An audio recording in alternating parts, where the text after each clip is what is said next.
Alors, dans cette vidéo, on va découvrir les fichiers sprites, qui sont des images qui contiennent plein de logos. Ou tout ce qu'on veut de manière générale, qui peuvent contenir plusieurs images. Donc là, j'en ai créé une avec Photoshop, c'est-à-dire que j'ai créé un rectangle de 300 par 100, donc 300 pixels sur 100 pixels de haut, avec 3 logos Python, HTML et Discord ici. Voilà. Donc, cette image, on va aller la chercher depuis le serveur, et ensuite, on pourra naviguer dedans pour afficher l'icône qu'on veut. Et donc, on gagne en performance. On vient ici dans notre code qui se situe là, tac, et on affiche notre serveur, très bien. div.logo de là, et on fait x3. Qu'est-ce que ça fait? Ça fait 3 divs avec la classe logo pour styliser nos petites boxes, et logo 1, ensuite 2, 3 pour se déplacer dans l'image sprite.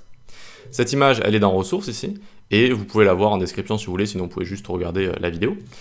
Ici, on va faire .logo, donc d'abord on les stylise, d'abord on leur met width 100 pixels, 800 pixels, voilà, on en fait des carrés.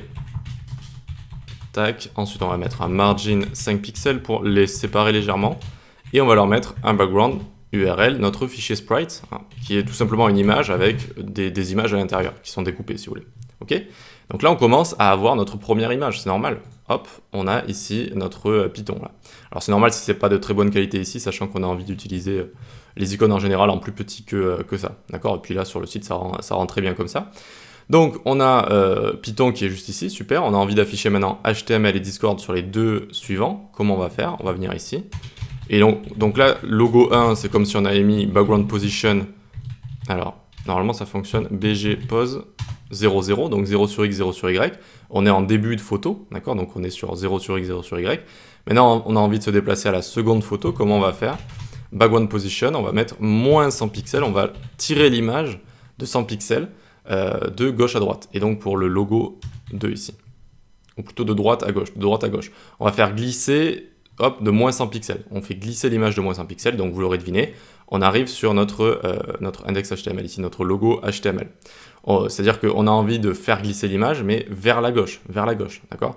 Pour la faire glisser vers la gauche, c'est l'axe des X, et quand c'est négatif, ça va vers la gauche, donc on fait glisser, et on fait apparaître ce second logo ici, juste ici. Comment on fait pour faire apparaître le troisième? Eh bien, hop, vous l'aurez deviné, on va mettre moins 200 ici. Et tadam, on a nos 3 logos ici avec une seule image. Tout ça vient d'une seule image. Et donc là, bon, j'ai créé un sprite avec 3 logos histoire de faire ça rapidement. Mais on peut faire finalement des sprites avec des centaines de logos, si on veut. Tous les logos de notre site, par exemple. Voilà. Et ça nous permet donc de gagner en performance et d'utiliser une seule image pour tous les logos. Allez, on passe à la suite.